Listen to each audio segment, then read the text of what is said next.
पाय जवळ घेतले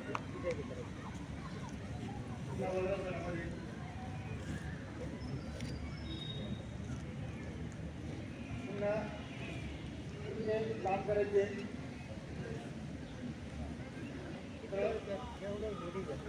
आणि सगळ्यात आत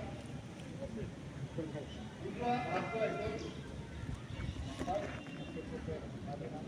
नंतर डावा उजवा खांद्यावर अशा पद्धतीने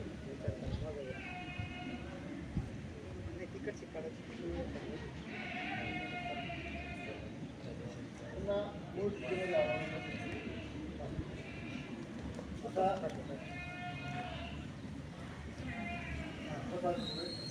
पाय सर लागेल पाय ना थोडंसं पाय झटकून घ्या.